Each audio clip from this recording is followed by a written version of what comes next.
Tala Fou Tala Fou mai le si ufonga le lau mua mo le nei tai au se fulu ma le lua te sema lua afe lua wha. O le moto sia i fesa o ta inga ma au onanga le Facebook, WhatsApp, ma le Instagram. Wa whaina i niso le to tele i le lanlangi. Na wha mawina i wha apia Sāmoa to sia ia upenga ta wha ilangi le meta mai le toi luas fulumino te i le fito i le tai au ana leila taimi ni usila. Ma o lo moto sia pia i le taimi nei. Ua filifilia polo fe Suggestion Week e avea ma whaatono sili fo le American Institute of Medical Research i Wellington ai ole a whaabopeo na iei polo fesa Cramley Crow i se tofinga tai lea ua tofia i avea masui tai fono le Trust Board whaapea ma se fau tua i le whaatono fo. Sa whaalia le tai fono, Sir Paul Collins, ua whailole nganga fifia le komiti whaatono le whaalapo tupotonga e filifilia se tase whaalolungia ma ua lava sauni fo ia whaatino lona tofinga i le Melican. E te le fo ilana ngā luenga o le awhai, o na o le mawa ai o le tautua sa whaatino i nei polo fesa Cram. Na i tofinga na umi e polo fesa wiki le American Institute, talo mai le luafi lua, ma sa tōfia e avea masui whaatono i le amatanga o le luafi lua wha, ma le whaanaunonga i se e atu i se taimi i le tofinga o le whaatono sili. O le asomo mua Januari luafi lua lima, e amatai polo fesa wiki le tofinga o le whaatono sili, ma le tofinga o polo fesa li Crow, i le sui te taifonu le komiti whaatono le whaalapo tupotonga, e maasani o na whaatalanoa le si ufonga le lau mua po le tātou le tio, le i polo fesa le Crow, manisi o le American Institute, le vaenga su e whaasaya nisi, mō tonga fitinga a wanga se ngase.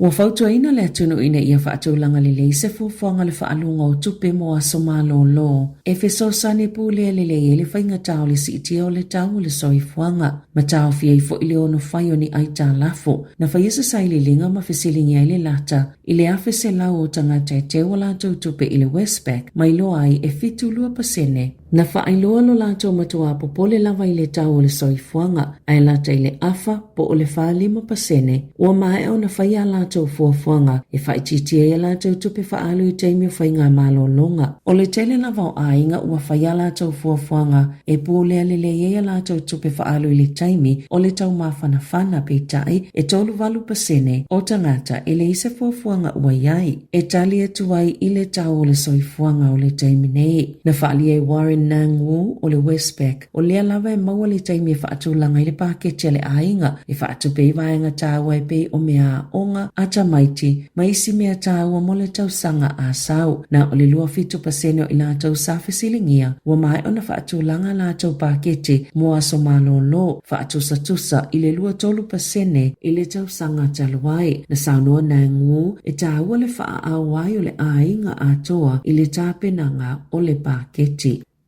O la filifili leo i Wellington e le tai au nei pe te tauna whaawau bea i leo o na whaavea ia lantou whana o na ofetawa inga i la au malolosi le asolua i loa hat. Na i se polo inga le tō mau mō leo ina ia wha au upenga ina ai le na o le tuu o au upenga i tatono a lantou ta vale. Sa amata na whaatino lea polo inga talo mai le taimi lea na whana mamalewa i se tau lea e tolu iwa tau sanga le matua i nae. O li putia le tō New Zealand i le tali tononga o le tau lea o Albert e noka lea na maleo e whaapeo se sui le tribesmen. Masa avea ma presidente o le kalaputi eti e wilafi kalai estete o le Ripples Motorcycle Club. O lo sa ilia pe leo le tangata na mafo le malio lea tau lea le whaapea iso o tanga i kengi. O lo talo sanga ina leo nisi na lato muli mawina lea mata opo ina ia whailo ato ma o lo sa ilia fo iseta avali numera KRP 553.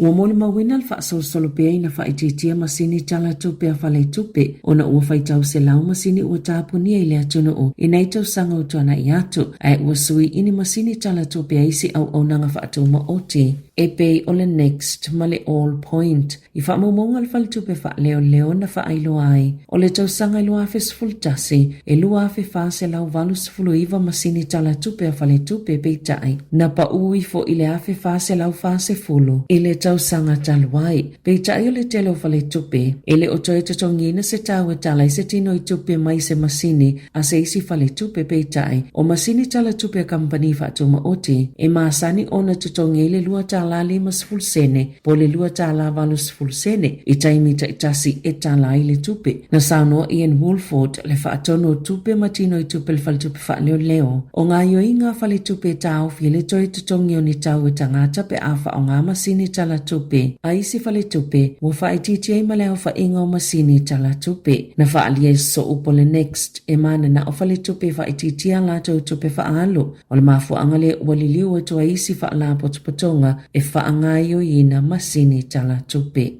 Na whaasilsila le malo I le asolulu, o leo wa whaatulanga le amatanga o se kamupani e umia le malo. I whaatauina maini vaasilua, ma ua filifili ai le minister, wa wasamana ya Winston Peters. Na te wa aia atoa le afuafuanga, na whaalia le minister o tupe Nicola Willis, a o whaanga solo feutanga inga, e le mawhaiuna whaailoaina le tau o le polo keti, peitai o lo I le tali tonunga, o le ala ititi ifona ilo le polo keti a le leipa o le IREX, le ana whaapawhala le sanga talwai. Ina ua pale mai le whainga malo so whaatasi o loo iei nei na Sāmoa Willis o loo fuafuai o atu I amati I le tausanga a sau. Ua mai ale fuafuanga ai o atu I le tausanga I lua awhelua iwa wa amata ngā luenga waa. Peitai umtoa whaitio I na lava I le pulenga Union New Zealand. Na Sāmoa le pulisilo le Transporting New Zealand. O tō kalasi. Lona whaanoa noa ona ua ato le tausanga talu ona whaatatia ese le polo keti o le IREX ma le manatu. Ua solonga le lea mata upu e o mai I le taimi nei. Peitai, o le afto a whailo ele malo, la lātou fuafuanga I whaatatau I lea mata upu.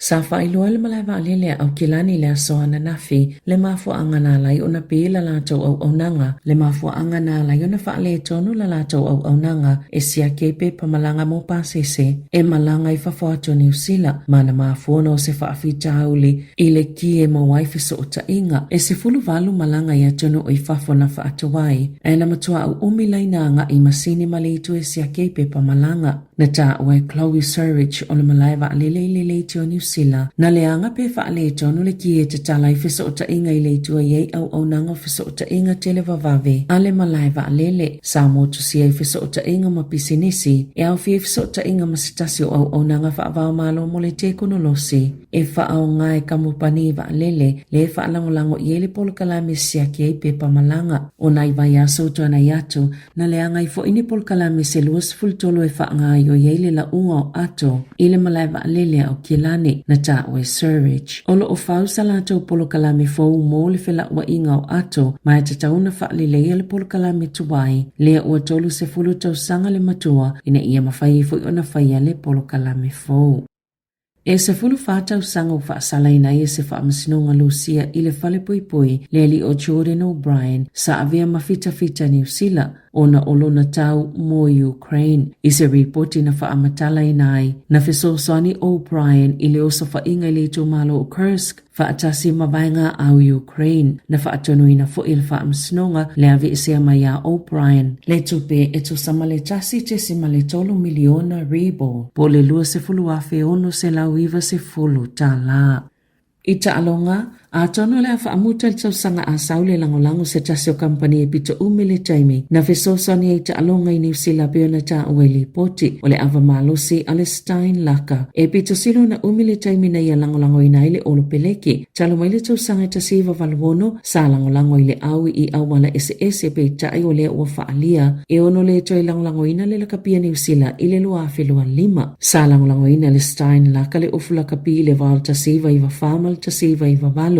Ina ua whaapipi e la lātou whaailoilo le pito ilungo le tū tau matau le ofo. Ma o le langolango au tū mō le lakapi sai ai I po le laulangi. Na whaaingoi na fo isi ta amila sanga o ta alonga whaitau lia I nei tau sanga utuana I ato. Ile Stein laka. Peita ina ua whailole pol kalame o ta alonga le olpeleki lua whelua 5. Le ta alo ai mawhalani. E le o au fiele ngō le kampani ava malosi. Ola olisi na pele upenga ta whailangi. Ale lakapi New Zealand o se langolango mō ta alonga whaaitu malo. Tala Fou ia malisi ufonga le lau mua, mō le nei vaenga o le tai ao.